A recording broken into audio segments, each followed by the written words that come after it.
Beasiswa Nobel Sains satu pun tiada. Apa yang nak dilihat di negara itu? Genius Jerman yang semuanya bakal diterima masuk ke Ivy League rebah sepenuhnya dalam 30 minit di lapangan terbang antarabangsa Kuala Lumpur. Tiada siapa yang menyangka orang Malaysia akan jadi begini. Di Malaysia, negara yang pernah mereka pandang rendah sebagai sebuah negara kecil di Asia, golongan elit Jerman ini menemui titik perubahan dalam hidup mereka. Baru sekarang kami sedar betapa sombongnya kami.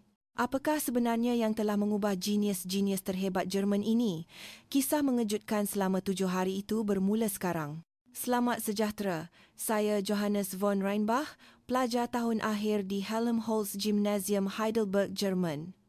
Pernahkah anda mendengar nama sekolah saya? Mungkin tidak. Tapi jika saya katakan begini, anda pasti akan tahu.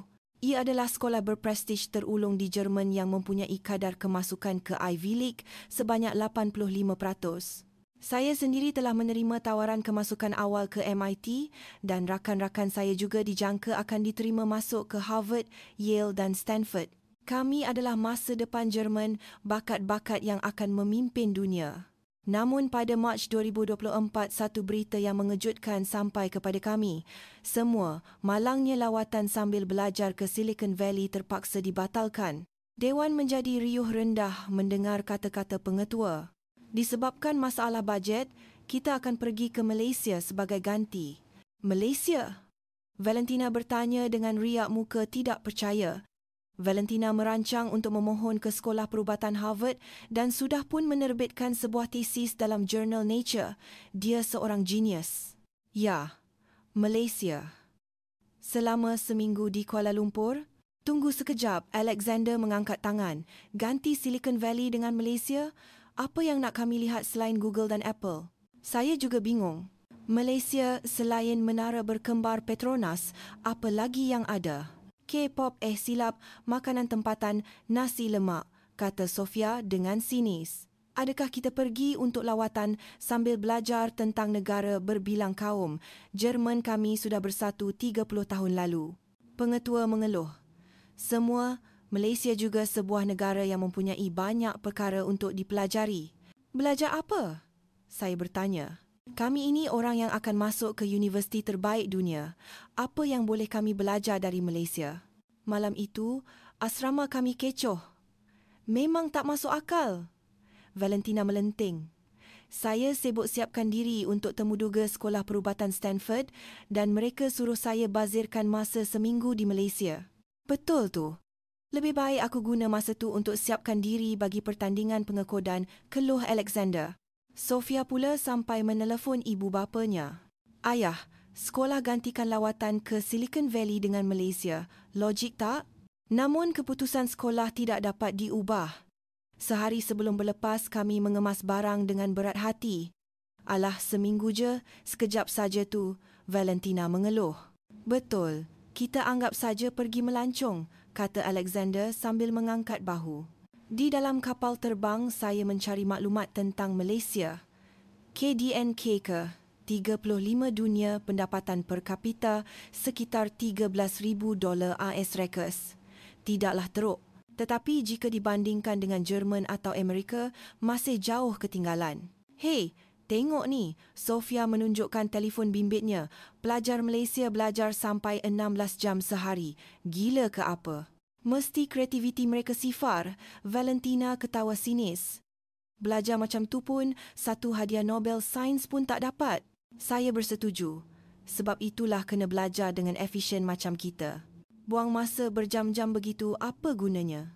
Selepas 12 jam penerbangan, kami tiba di lapangan terbang antarabangsa Kuala Lumpur KLIA.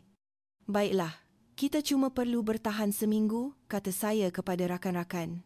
Ketika itu, saya tidak tahu bahawa seminggu ini akan menjadi pengalaman paling mengejutkan dalam hidup saya. Sebaik tiba di KLIA, Valentina berkata dia mahu ke tandas. Sementara menunggu giliran untuk pemeriksaan imigresen, kami melihat sekeliling lapangan terbang. Sejujurnya, pandangan pertama kami agak baik. Lebih bersih dari yang aku sangka, Alexander mengaku. Rasanya setaraf dengan lapangan terbang Frankfurt. Sofia juga kelihatan terkejut. Namun selepas 15 minit, Valentina masih belum kembali. Apa dia buat lama sangat? Cuba hantar mesej, kata saya. Mula risau. Tiba-tiba Valentina berlari ke arah kami dengan muka pucat. Habislah, dompet aku hilang. Apa? Kami semua terkejut. Rasanya tertinggal dalam tandas. Dompet Hermes. Ada tunai 2,000 euro dengan semua kad dalam tu. Dompet itu adalah hadiah hari jadinya yang bernilai 10,000 euro. Cepat, kita pergi cari. Baru sahaja kami hendak berlari ke tandas, seorang makcik pembersih yang memakai uniform berlari termengah-mengah ke arah kami. Adik, cari ni ke? Di tangan makcik itu ada dompet Hermes milik Valentina. Ya Allah, dompet saya. Valentina menyambut dompet itu dengan riak muka seperti hendak menangis. Dengan tangan yang terketar-ketar, dia membuka dompetnya dan matanya terbeliak. Semuanya ada, duit tunai, kad. Satu pun tak hilang. Makcik pembersih itu tersenyum dan berkata, Alhamdulillah, lain kali hati-hati ya. Kemudian dia terus mahu berlalu pergi. Tiada langsung tanda-tanda dia mengharapkan balasan. Tunggu sekejap, makcik. Valentina cuba mengeluarkan sekeping not €1 dari dompetnya, tetapi makcik itu menolak dengan sopan. Tak apa, dek. Simpan saja. Makcik cuma buat benda yang betul. Kami semua terpempan. Benda macam ni boleh berlaku ke? Alexander bertanya dengan muka tidak percaya. Kalau di Berlin, dah lama lesap, Sofia juga kagum. Saya pula kehilangan kata-kata. Ini adalah sesuatu yang tidak dapat dibayangkan di Jerman. Dompet bernilai 10,000 euro dengan wang tunai di dalamnya dipulangkan begitu sahaja. Semasa melalui pemeriksaan imigresen, kami tidak henti-henti bercakap tentang kejadian itu. Orang Malaysia memang macam ni ke? Valentina masih kelihatan tidak percaya. Tetapi yang lebih mengejutkan ialah proses imigresen itu sendiri. Sistem pagar automatik sangat cepat dan efisien. Wah, lebih laju dari Jerman, puji Alexander. Selepas mengambil bagasi, seorang pemandu pelancong Malaysia sudah menunggu kami. Selamat datang ke Malaysia, pelajar-pelajar Helmholtz Gymnasium. Mengejutkan, pemandu pelancong itu fasih berbahasa Jerman. Fasihnya anda berbahasa Jerman, kata Sofia, kagum. Saya pernah belajar di Jerman selama 5 tahun. Pernah juga mengajar pengajian Malaysia di Universiti Munich. Dalam bas menuju ke Kuala Lumpur, saya melihat keluar tingkap. Lebuh raya sangat teratur dan papan tanda juga mempunyai terjemahan Inggeris yang sempurna. KLIA sentiasa berada dalam kedudukan 1 hingga 3 teratas dalam ranking lapangan terbang dunia, pemandu pelancong itu menjelaskan. Dan tahap keselamatan di Malaysia adalah antara yang terbaik di dunia. Kejadian dompet tadi tu perkara biasa di Malaysia. Betul ke? Valentina bertanya. Berapa kadar jenayahnya? Kadar pembunuhan sekitar 0.7 bagi setiap 100,000 orang, separuh daripada kadar di Jerman. Kami saling berpandangan. Separuh dari Jerman. Dan kaum wanita boleh berjalan seorang diri pada waktu malam dengan selamat. Pengangkutan awam ada sampai lewat malam. Dan kedai serba neka 24 jam pun ada di mana-mana. Sofia bertanya dengan ragu-ragu. Betul ke perempuan boleh jalan seorang diri tengah malam? Ya. Anak perempuan saya sendiri pulang dari kelas tuition pukul 11 malam seorang diri. Saya tak risau langsung. Ketika itu, Alexander berbisik kepada saya. Hei, tempat ni lain macamlah. Saya juga mula merasakannya. Jelas sekali kami telah memandang rendah pada Malaysia, tetapi ada sesuatu yang tidak sama seperti yang kami jangkakan. Setibanya di hotel dan selepas mengemas barang, kami masih bercakap tentang kejadian di lapangan terbang. Mungkin kita bernasib baik saja, kan? Kata saya. Tetapi Valentina menggelengkan kepala. Tak. Kau nampak tak pandangan mata makcik tu? Dia pulangkan dompet tu seolah-olah itu memang tanggungjawab dia. Malam itu saya tidak dapat tidur. Macam ni rupanya negara Malaysia. Rasanya retakan pertama pada tembok prasangka saya telah mula terbentuk. Malam pertama kami tidak dapat tidur sehingga pukul 1 pagi kerana jet lag. Aku laparlah, keluh Alexander. Aku pun. Ada tempat makan tak? Sofia mula mencari di telefonnya. Tiba-tiba Valentina berkata dengan suara terkejut, "Hei, dekat sini banyak gila kedai mamak 24 jam." Pukul 1 pagi, saya melihat skrin telefonnya, tidak percaya. Memang betul. Di sekitar Bukit Bintang, ada berpuluh-puluh kedai mamak yang masih beroperasi. Rasa ingin tahu kami membuak-buak. Di Jerman, hampir tiada kedai yang buka pada waktu subuh.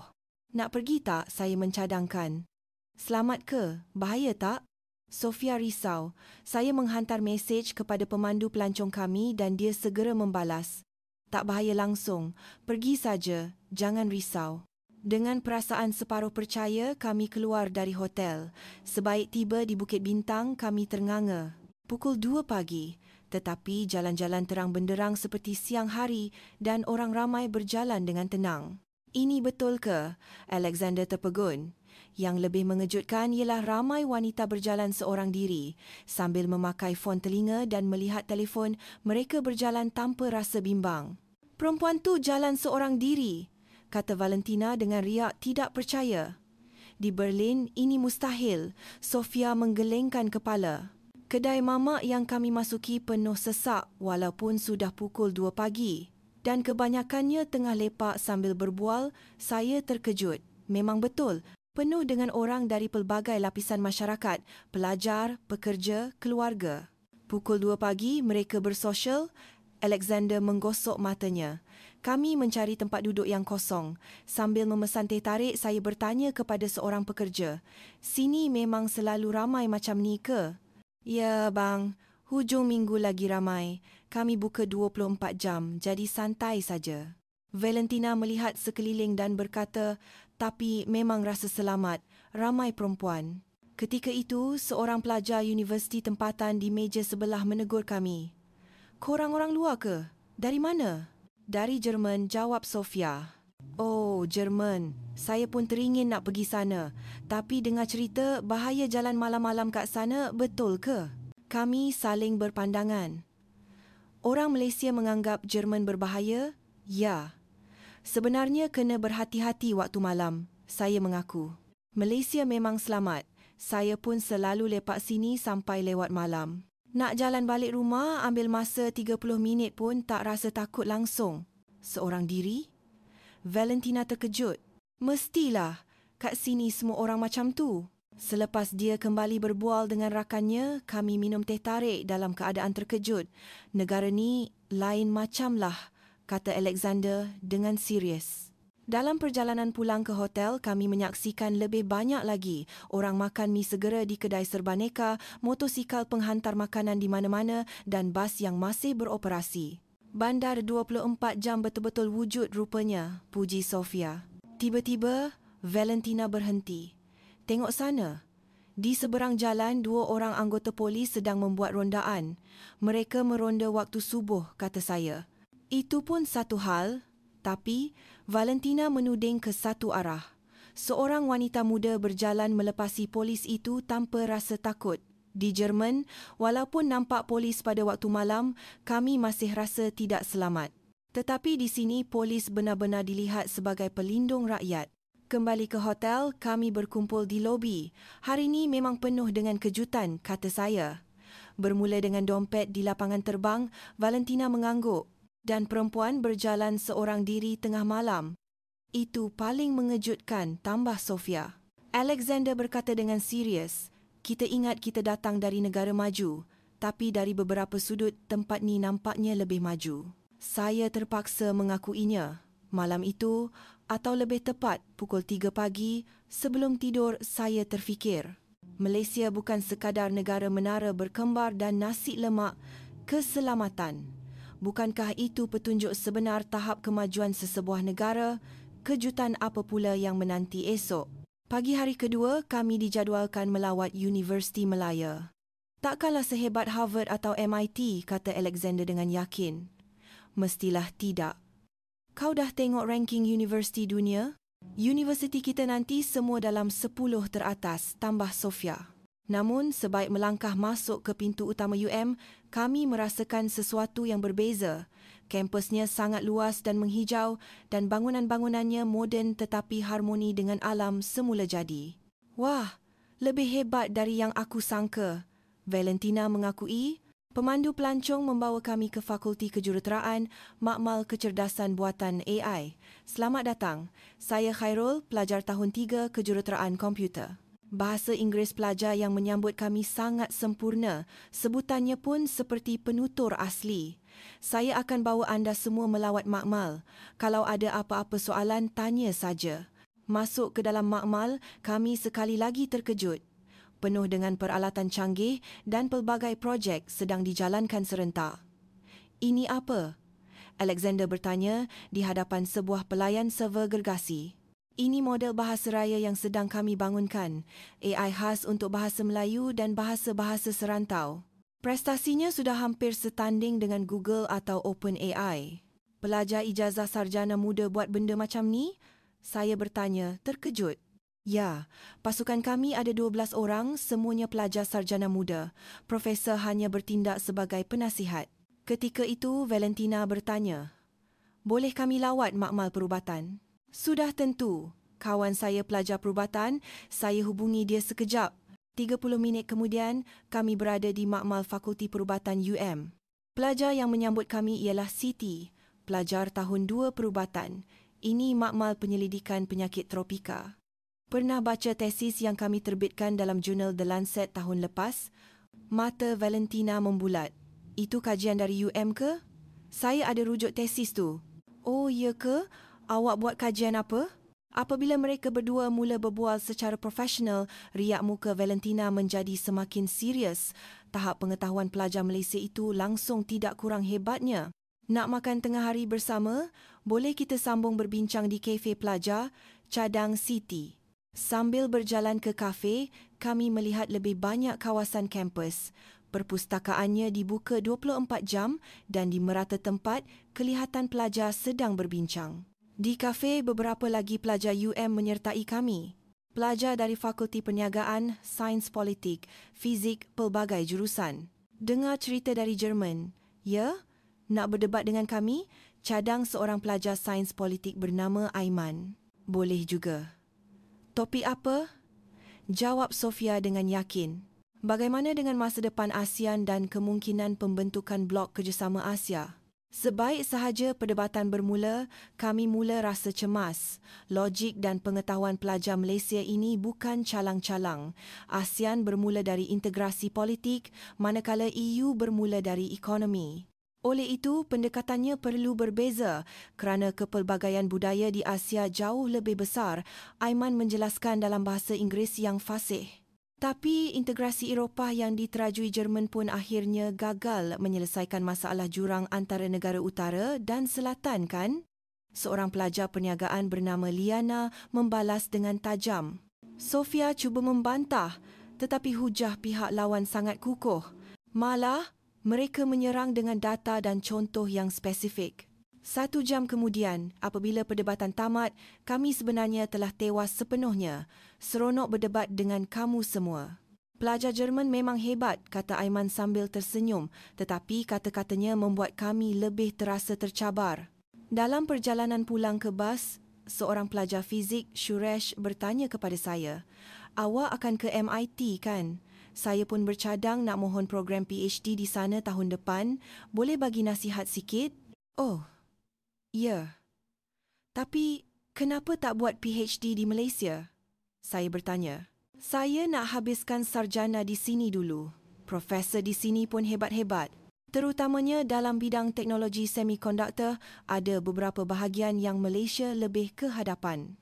Sekali lagi saya terkejut. Malaysia lebih ke hadapan dalam teknologi semikonduktor? Sebelum meninggalkan kampus, Siti memberikan kad perniagaannya kepada Valentina. Kalau ada apa-apa yang boleh kita bekerjasama dalam penyelidikan, hubungi saya. Bila awak dah di Harvard nanti, mungkin kita boleh buat kajian bersama. Valentina menerima kad itu dengan riak muka yang sukar digambarkan. Di dalam bas, suasana sunyi sepi. Semua orang terkejut. Kita kalah, kata Sofia dengan lemah. Bahasa Inggeris mereka pun macam lebih baik dari kita, Alexander mengaku. Tahap penyelidikan mereka langsung tak kurang hebatnya, tambah Valentina. Saya melihat keluar tingkap sambil berfikir, betapa sombongnya kami. Kami sangka dengan masuk ke Ivy League, kami adalah yang terbaik. Orang-orang ni akan jadi pesaing kita, saya menggumam. Pesaing? Rasanya mereka dah pun berada di hadapan kita, Alexander tersenyum pahit. Malam itu di hotel, kami berbual dengan serius. Kita ingat kita yang paling hebat, kata Sofia. Pelajar Malaysia lebih rajin, lebih rendah diri dan lebih bekerjasama berbanding kita, Valentina menganalisis, dan bahasa Inggeris mereka sempurna. Kita bangga dapat masuk universiti berbahasa Inggeris, tapi bagi mereka itu cuma kemahiran asas, Alexander mengeluh. Saya teringat kata-kata Khairul yang saya temui hari ini. Di Malaysia, persaingan memang sengit, tapi sebab itulah kami saling memajukan diri. Semoga berjaya juga untuk kamu semua. Budaya yang menggalakkan pesaing sambil bersaing. Rasanya itulah kekuatan Malaysia. Hari ketiga, kami melawat Cyberjaya, Pusat Teknologi Malaysia. Oh, Cyberjaya. Kita pun tahu sikit-sikit. Cuma pusat operasi syarikat teknologi kan? Kata Florian. Ayahnya seorang eksekutif di Mercedes-Benz. Jadi dia ada sedikit rasa bangga. Namun, sebaik melangkah masuk ke kawasan Cyberjaya, tanggapannya berubah sepenuhnya. Ini pejabat ke bandar? Alexander terpegun. Ia benar-benar kelihatan seperti sebuah bandar kecil. Berpuluh-puluh bangunan penyelidikan dan kemudahan lengkap untuk para pekerja. Yang menyambut kami ialah Dr. Harith, seorang ketua penyelidik di sebuah syarikat semikonduktor terkemuka. Mengejutkan, beliau juga graduan MIT. Selamat datang. Seperti kamu semua, saya juga pernah belajar di luar negara, tetapi saya kembali ke Malaysia. Hari ini saya akan tunjukkan sebabnya. Tempat pertama yang kami lawati ialah makmal reka bentuk chip. Sekarang ini syarikat kami sedang menghasilkan chip proses 5 nanometer dan sedang membangunkan proses 3 nanometer. 3 nanometer? Saya bertanya, terkejut. Itu mungkin ke? Sudah di peringkat prototipe. Sasaran pengeluaran besar-besaran pada tahun 2025. Florian bertanya, adakah anda juga membuat semikonduktor untuk kereta? Sudah tentu. Mercedes-Benz, BMW, Audi, semuanya pelanggan kami. Terutamanya chip untuk pemanduan autonomi, kami yang bekalkannya. Riak muka Florian berubah. Baru dia tahu syarikat ayahnya bergantung kepada teknologi yang dibangunkan di Malaysia. Seterusnya ialah sebuah syarikat rintisan bioteknologi. Valentina menunjukkan minat yang mendalam. Di sini kami menggabungkan teknologi semikonduktor dengan biologi. Tengok chip ini. Ia adalah chip sebesar kuku. Dengan ini, kita boleh mengesan kanser peringkat awal hanya dengan setitis darah. Ketepatannya 99.9%. Mustahil, jerit Valentina. Teknologi macam tu sudah dibangunkan. Tahun depan akan masuk ujian klinikal. Sasaran kami untuk dikomersialkan dalam masa 5 tahun. Di sebuah pusat data, kejutan yang lebih besar menanti. Ini adalah pembantu AI generasi akan datang. Nak cuba demonstrasi? Seorang penyelidik bertanya soalan yang kompleks dalam bahasa Melayu dan AI itu menjawab serta-merta. Yang lebih menakjubkan, ia dapat membaca emosi. Nada suara pengguna dikesan letih. Mahu secawan kopi? Ini macam dalam filem science fiction. Sofia tergagap-gagap. Makan tengah hari adalah bersama para pekerja syarikat. Kebanyakannya penyelidik muda. Kenapa tak kerja di luar negara? Saya bertanya. Di Silicon Valley boleh dapat gaji lebih tinggi. Seorang penyelidik tersenyum dan menjawab. Di sini lebih seronok. Kami boleh buat penyelidikan canggih tanpa had dan Malaysia akan menjadi pusat teknologi dunia tidak lama lagi. Pada sebelah petang kami melawat sebuah galeri teknologi masa depan. Paparan luksina, tablet boleh lipat, panggilan video hologram. Semua ni prototipe? Alexander bertanya dengan muka tidak percaya. Ya, dalam 2003 tahun lagi semuanya akan dikomersialkan. Tempat terakhir yang kami lawati ialah sebuah syarikat yang terlibat dalam teknologi aero angkasa. Malaysia terlibat dalam aero angkasa juga? Florian terkejut. Kami sedang membangunkan teknologi komunikasi satelit. Kami juga bekerjasama dengan SpaceX. Ketika hendak pulang, Dr. Harith berkata, Malaysia mungkin negara kecil tetapi impian kami besar. Kamu semua juga harus berimpian besar. Dalam perjalanan pulang dengan bas, suasana sekali lagi senyap. Apa aku nak cakap pada ayah? Florian memegang kepalanya. Yang Mercedes-Benz tak boleh hidup tanpa chip dari Malaysia. Aku ingat bidang perubatanlah yang paling canggih. Valentina juga kelihatan terkejut. Apa yang kita akan bangunkan 10 tahun lagi, mereka dah buat sekarang. Alexander merumuskan. Saya merasakan kebanggaan Jerman kami runtuh. Jerman, negara gergasi teknologi. Di hadapan Malaysia, gelaran itu seolah-olah sudah menjadi sejarah. Tapi yang lebih menakjubkan, kata Sofia, ialah orang-orang tu nampak sangat seronok dengan masa depan. Memang betul. Mata para penyelidik di Cyberjaya bersinar-sinar. Mereka bekerja bukan kerana terpaksa, tetapi dengan semangat yang tulen. Kembali ke hotel, kejutan itu masih belum hilang. Apa yang kita nak belajar di Ivy League nanti? Saya berkata dengan sinis. Betul juga. Lebih baik belajar di Malaysia. Valentina tidak menghabiskan ayatnya. Malam itu, saya menulis dalam diari. Hari ini aku telah melihat masa depan dan masa depan itu berada di Malaysia. Hari keempat kami melawat sebuah kolej pra-universiti elit, kita namakannya Kolej Elit Perdana. Pelajar sekolah menengah apa sangatlah hebatnya. Alexander cuba memulihkan keyakinan dirinya. Tetapi sebaik melangkah masuk ke kolej itu, keyakinannya runtuh lagi. Pukul 7.30 pagi, tetapi kolej sudah penuh dengan pelajar dan di koridor kedengaran pelbagai bahasa. Pelajar tu tadi cakap Mandarin kan? Sofia terkejut. Pengetua menyambut kami. Selamat datang. Pelajar-pelajar kami sangat teruja untuk bertemu dengan pelajar dari sekolah berprestij Jerman. Kelas pertama yang kami hadiri ialah kelas perbahasan dalam bahasa Inggeris. Topiknya ialah perubahan iklim dan kerjasama antarabangsa.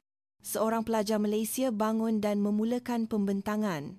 Walaupun dia bercakap dalam bahasa Inggeris, saya akan terjemahkannya ke bahasa Melayu. Perjanjian Paris adalah satu langkah bersejarah, tetapi ia gagal menangani ketidaksamaan asas antara negara maju dan negara membangun.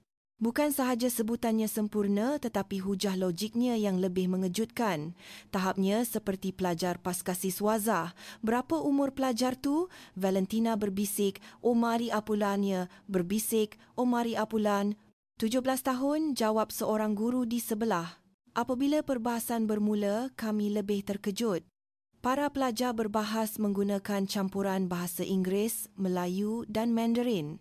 Ini perbahasan pelbagai bahasa untuk mengasah kemahiran bahasa dan pemikiran kritis serentak. Waktu rehat, seorang pelajar mendekati kami. Selamat sejahtera. Saya Aiman, pelajar tahun 2. Dia bercakap dalam bahasa Jerman yang fasih. Berapa banyak bahasa yang awak tahu? Saya bertanya. Bahasa Melayu, Inggeris, Mandarin, Tamil, Jerman dan Perancis. Bahasa Arab sedang belajar. 6 bahasa. Kami semua ternganga. Di sini itu biasa saja. Sekurang-kurangnya kena tahu 3 atau 4 bahasa. Seterusnya ialah kelas matematik tambahan. Ini bukan matematik peringkat universiti ke? Saya terkejut melihat papan putih. Ini kalkulus lanjutan. Pelajar di sini habiskan silibus ini pada tahun pertama lagi. Jelas guru itu. Seorang pelajar maju ke hadapan dan mula menyelesaikan masalah di papan putih. Walaupun saya pandai matematik sehingga diterima awal ke MIT, kelajuan pelajar itu menyelesaikan masalah sangat mengagumkan. Waktu makan tengah hari di Dewan Makan, kami menerima kejutan yang lebih besar. Pelajar-pelajar makan sambil membaca buku nota dan mendengar kuliah melalui fon telinga. Waktu makan pun belajar? Tanya Sofia. Masa itu emas. Kalau sehari hafal 1 perkataan baru, setahun dah 365 perkataan kan? Jawab seorang pelajar sambil tersenyum. Pada sebelah petang, kami melihat aktiviti kokurikulum.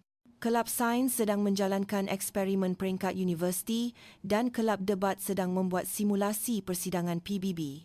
Tahun lepas, 5 orang graduan kami diterima ke Oxford, 3 ke Cambridge dan 6 ke Stanford, kata pelajar yang membawa kami melawat dengan bangga. Matlamat mereka sama seperti kami, tetapi tahap persediaan mereka berbeza. Selepas waktu sekolah, suasana menjadi lebih sibuk. Bilik belajar sendiri penuh sesak dan di perpustakaan, kumpulan-kumpulan belajar berbincang di mana-mana. Kami di sini sampai pukul 10 malam. Balik rumah, belajar lagi sampai pukul 1 pagi, jelas Aiman. Setiap hari, Valentina bertanya, tidak percaya. Ya, sebab seronok.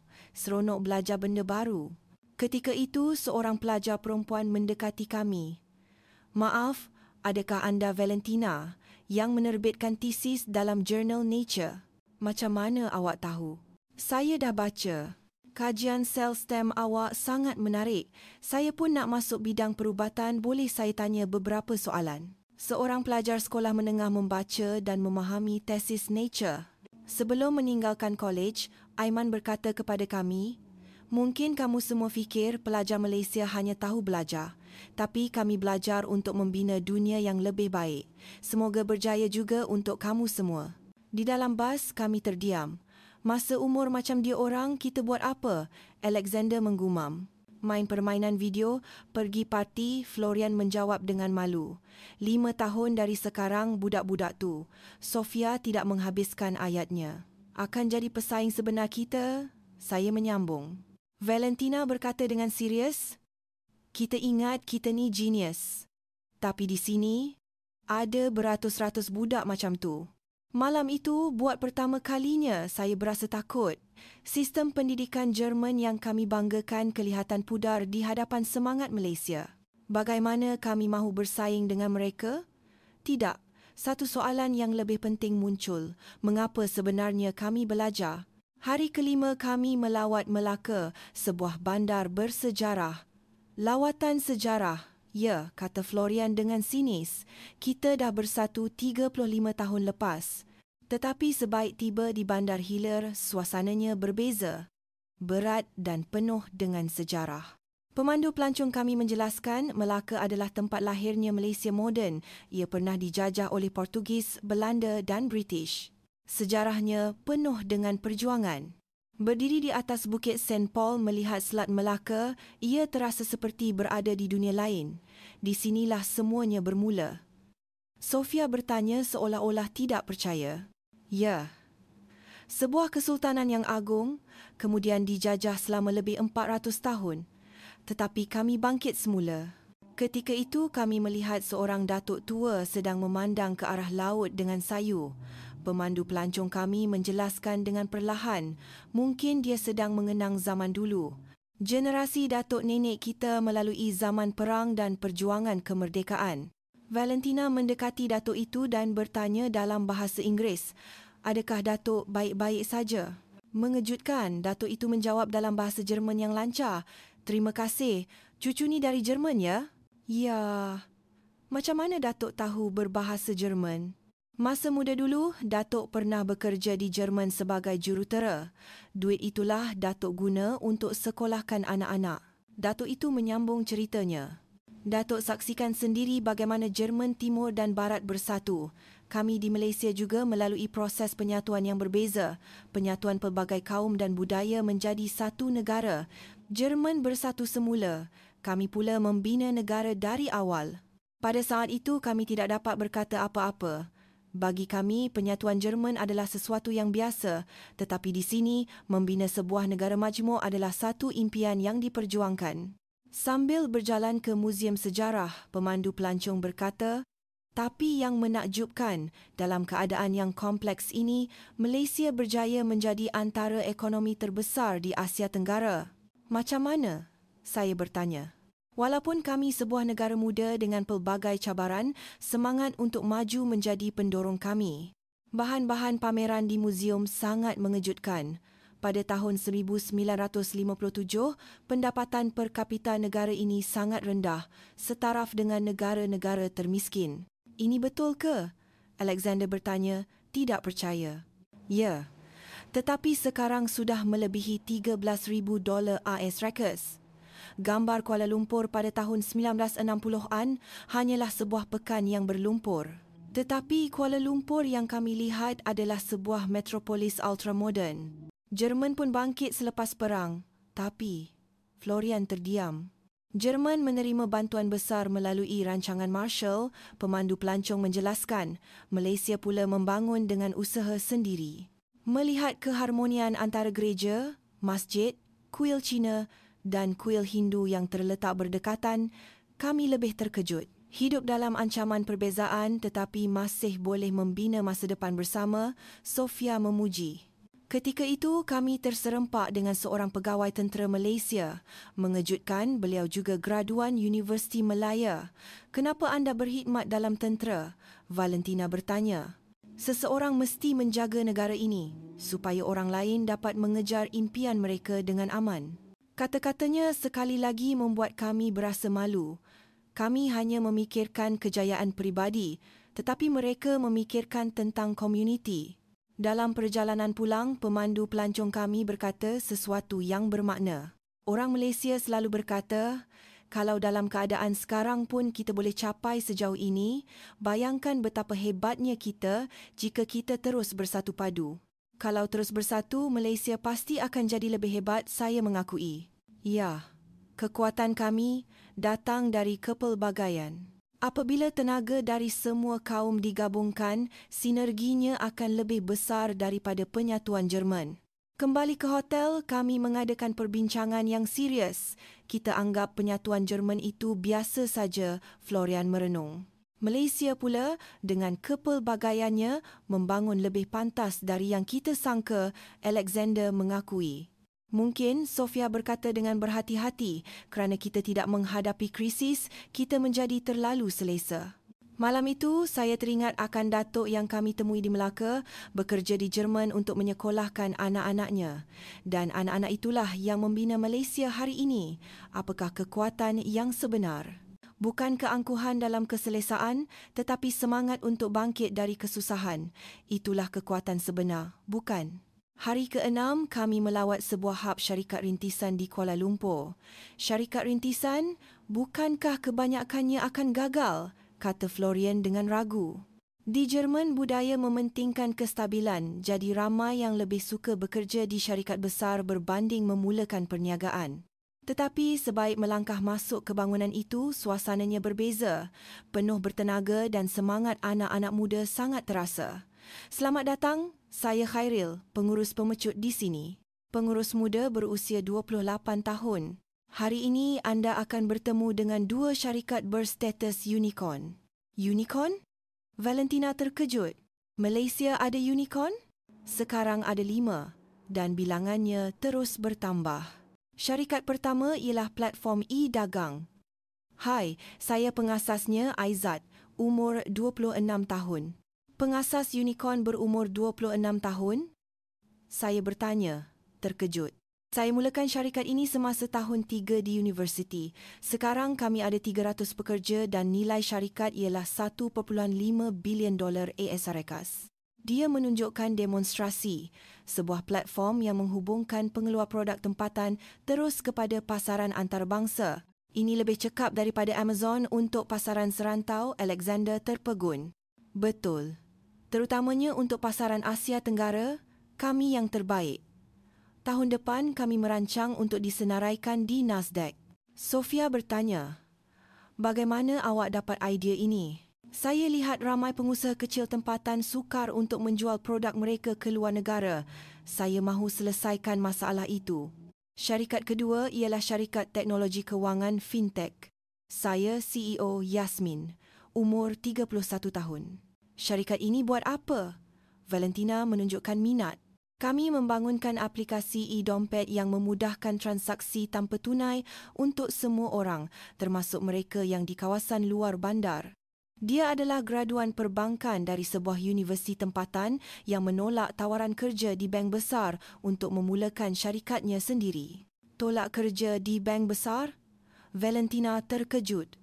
Sebagai pegawai bank, saya hanya boleh bantu sebilangan pelanggan. Dengan teknologi, saya boleh bantu berjuta-juta rakyat. Demonstrasi produknya sangat inovatif. Ia telah mendapat kelulusan Bank Negara Malaysia dan sedang bersedia untuk berkembang ke Indonesia dan Filipina. Makan tengah hari adalah bersama pekerja syarikat rintisan. Kenapa tak kerja di syarikat besar? Saya bertanya. Seorang pekerja tersenyum dan menjawab, di sini lagi seronok. Kami sedang mengubah dunia. Macam mana kalau gagal? Florian bertanya dengan risau. Kegagalan itu pun satu pengalaman. Di Malaysia, pengasas yang gagal dihormati sebab mereka boleh cuba lagi. Pada sebelah petang, kami menyaksikan sesi pembentangan kepada pelabur. Seorang pengasas syarikat rintisan memulakan pembentangannya. Usianya baru 23 tahun. Kami adalah platform pendidikan berasaskan Metaverse. Pengguna bulanan kami sudah mencecah 1 juta orang. Soalan-soalan dari pelabur sangat tajam, tetapi pengasas muda itu menjawab dengan yakin. Dengan menggabungkan minat pendidikan yang tinggi di Malaysia dengan Metaverse, kami boleh menerajui pasaran global. Hasilnya, dia berjaya mendapatkan pelaburan sebanyak $50 juta. Ini betul-betul terjadi ke? Alexander bertanya, tidak percaya.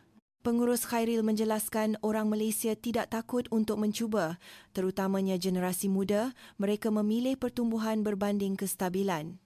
Terakhir kami bertemu dengan seorang pengasas bersiri. Ini syarikat keempat saya. 3 yang pertama gagal. Kenapa masih teruskan? Tanya Sofia. Setiap kali gagal, saya belajar sesuatu.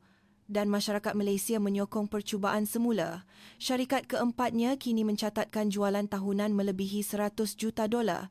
Keluar dari hub itu, kami sangat terkejut. Di Jerman, ini mustahil, Florian mengakui. Kita hanya mencari kerja yang stabil, Valentina merenung. Anak muda Malaysia pula cuba mengubah dunia, Alexander memuji. Saya teringat kata-kata pengasas Aizat. Pengalaman memulakan perniagaan lebih berharga daripada MBA dari Harvard.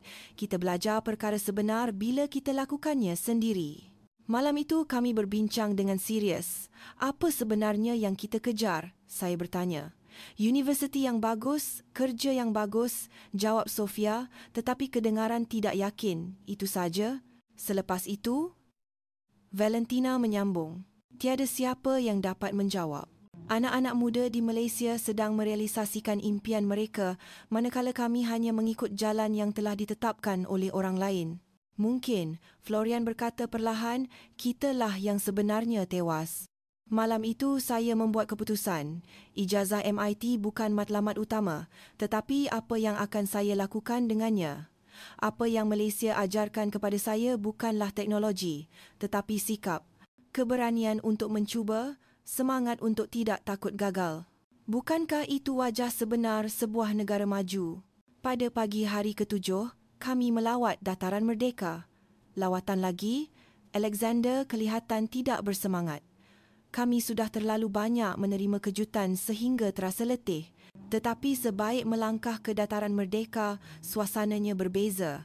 Bangunan Sultan Abdul Samad yang berusia lebih 100 tahun terpelihara dengan sempurna di tengah-tengah Kuala Lumpur dan di seberangnya bangunan-bangunan pencakar langit ultramoden berdiri dengan harmoni. Macam mana ini mungkin? Sofia terpegun. Pemandu pelancong menjelaskan Malaysia melindungi warisan budayanya walaupun semasa proses pembangunan, masa lalu dan masa depan wujud bersama. Di hadapan bangunan itu, kami terserempak dengan sekumpulan pelajar Universiti Malaysia.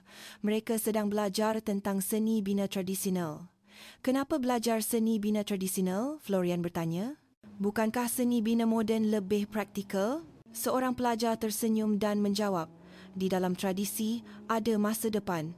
Apabila kami mentafsir semula prinsip-prinsip rumah Melayu secara moden, seni bina yang luar biasa boleh terhasil. Mereka sebenarnya sedang mereka bentuk sebuah bangunan mesra alam yang diilhamkan oleh struktur bumbung rumah tradisional. Meninggalkan masa lalu bukanlah kemajuan. Kemajuan sebenar ialah melangkah ke masa depan dengan berpijak pada masa lalu.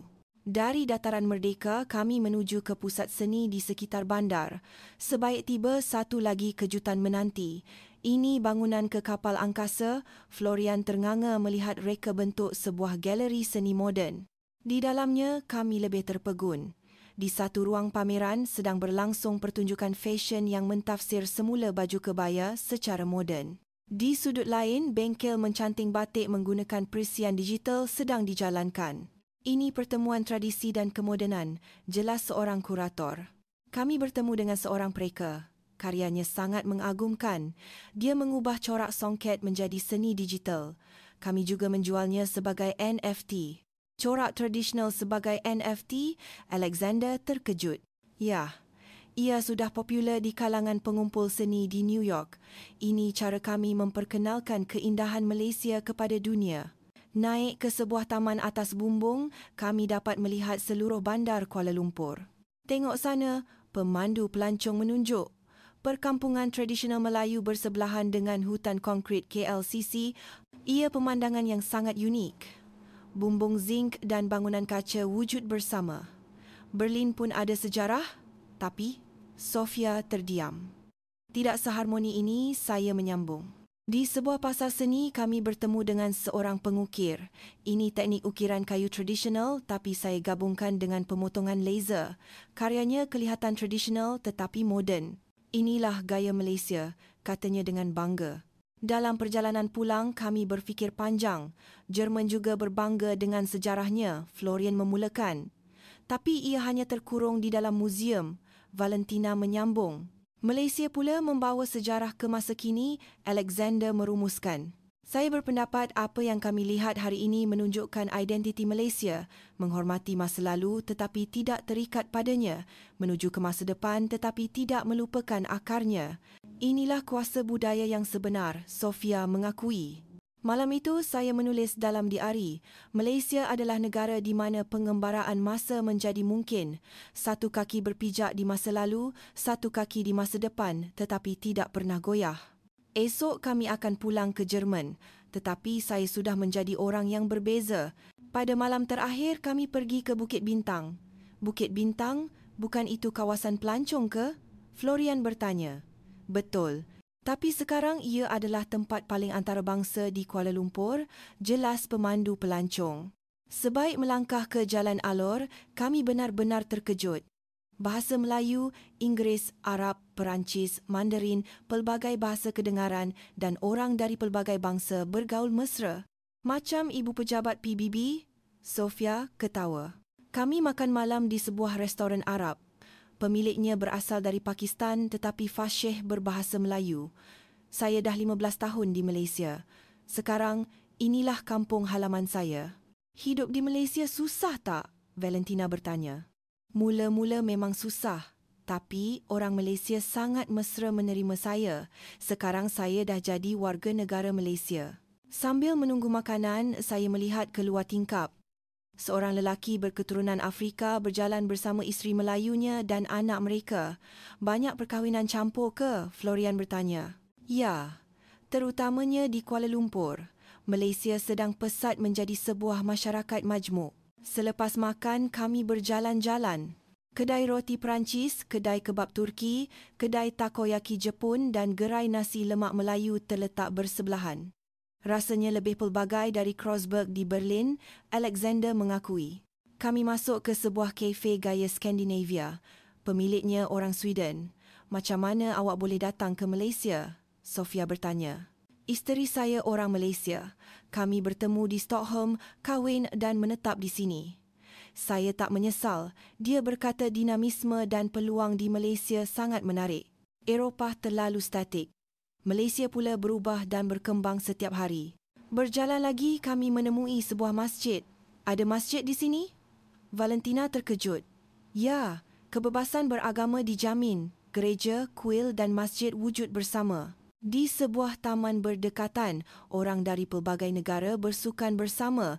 Orang Malaysia, Amerika, India bermain bola keranjang bersama, manakala di sebelah, sekumpulan orang Afrika bermain bola sepak. Inilah globalisasi yang sebenar, puji Florian.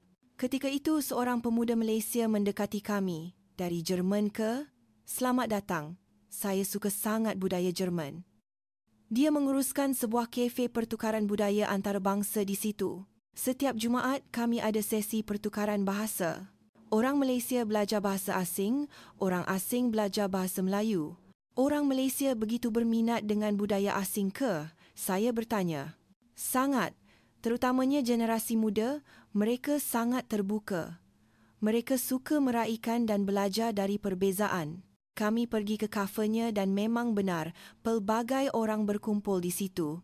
Pelajar Universiti Malaysia mengajar bahasa Melayu kepada pelajar dari Kenya dan seorang ekspatriat Perancis mengajar bahasa Perancis kepada pekerja Malaysia. Benda macam ni diadakan setiap minggu? Sofia terkejut. Ya, dan percuma. Sebab kami saling membantu. Ketika itu kami bertemu dengan seorang doktor dari Nigeria. Saya datang untuk belajar tentang sistem kesihatan Malaysia.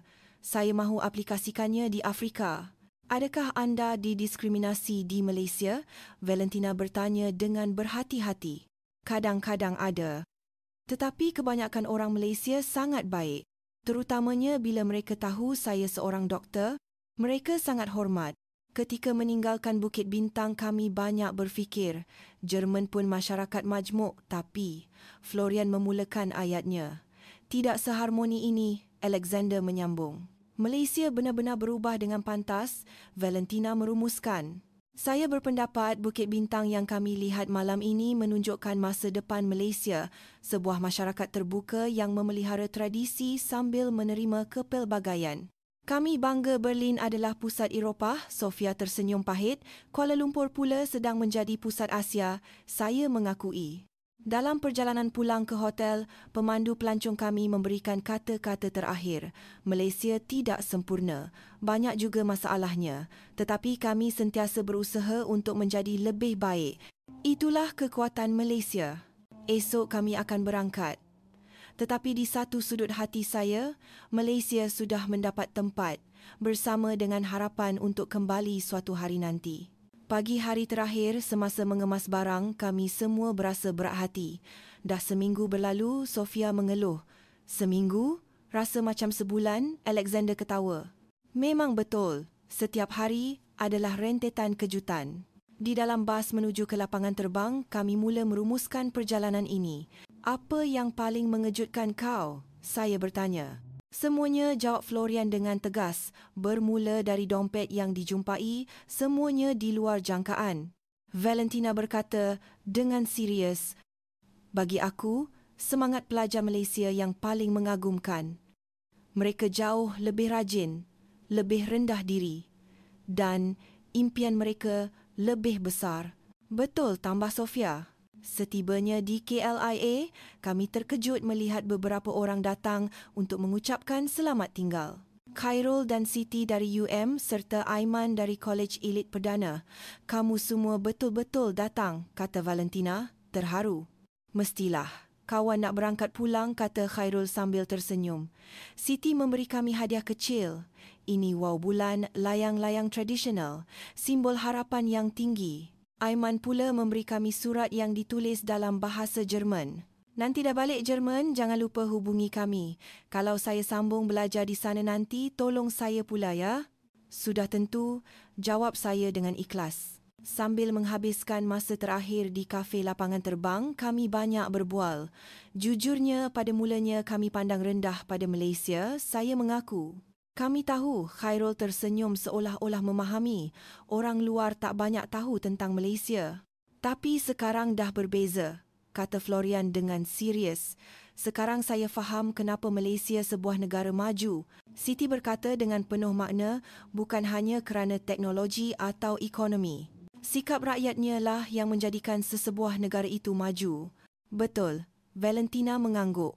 Semangat mencuba, sikap bertimbang rasa dan harapan terhadap masa depan yang dimiliki oleh orang Malaysia. Aiman bertanya, bila balik Jerman nanti, apa rancangan kamu semua? Kami saling berpandangan. Jika seminggu yang lalu, kami pasti akan menjawab, bersedia untuk Ivy League. Rasanya kena fikir semula, jawab Sofia dengan jujur. Kami sedar yang universiti bukan matlamat, tetapi alat. Betul, tambah Alexander. Khairul memberi semangat. Tak kira ke mana kamu pergi, apa yang kamu buat, kamu semua pasti akan berjaya. Yang penting ialah mengapa kamu melakukannya. Waktu berlepas semakin hampir, kami bangun. Terima kasih banyak-banyak, kata saya dengan tulus. Kami pun, terima kasih kerana menjadi kawan kami dari Jerman, Siti tersenyum ceria. Aiman berkata buat kali terakhir dalam peribahasa Melayu ada disebut permulaan yang baik adalah separuh kejayaan. Kamu semua sudah pun bermula. Kami berpelukan dan berjanji untuk terus berhubung dan menyokong perkembangan masing-masing. Semasa melangkah masuk ke balai pelepasan, saya menoleh ke belakang dan melihat mereka masih melambai. Rasa nak menangis, kata Valentina, matanya berkaca. Sambil menunggu penerbangan, kami berbual buat kali terakhir. Adakah kita betul-betul dah berubah? Florian bertanya. Sudah tentu, jawab saya dengan yakin. Diri kita seminggu lalu dengan diri kita sekarang adalah orang yang berbeza. Betul, Sofia bersetuju. Dulu kita hanya fikir untuk jadi yang terbaik. Sekarang kita tahu kenapa kita perlu jadi yang terbaik. Alexander berkata dengan mendalam, apa yang Malaysia ajarkan pada kita ialah rendah diri dan semangat. Dan nilai untuk berkembang bersama, Valentina merumuskan. Kita terperangkap dalam keangkuhan sebagai golongan elit. Tetapi elit yang sebenar ialah orang yang menjadikan dunia ini tempat yang lebih baik. Pengumuman untuk menaiki pesawat kedengaran.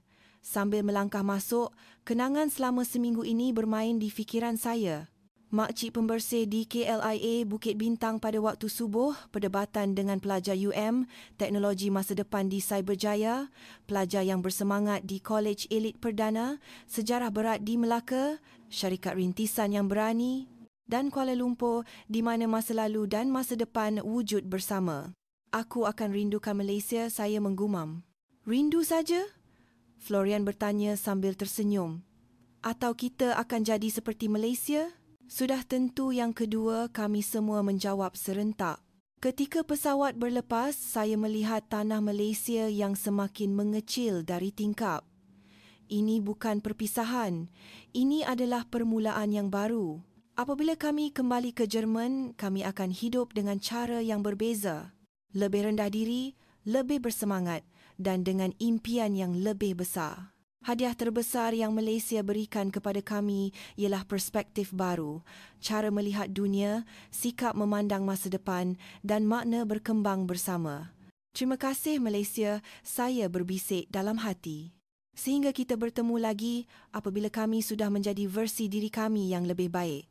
Tadi adalah kisah bagaimana pelajar elit terkemuka Jerman rebah sepenuhnya di Malaysia dan bangkit semula.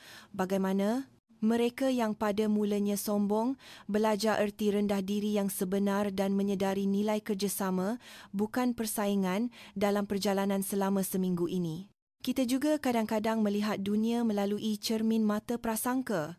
Tetapi apabila kita mengalaminya sendiri dengan hati yang terbuka, kita akan bertemu dengan kebenaran yang sebenar.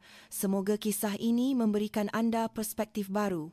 Jika video ini bermakna bagi anda, sila kongsikannya agar lebih ramai orang dapat mengatasi prasangka dan saling memahami. Jangan lupa untuk melanggan dan menyukai. Kita akan bertemu lagi dengan kisah inspirasi yang lain. Semoga hari anda indah.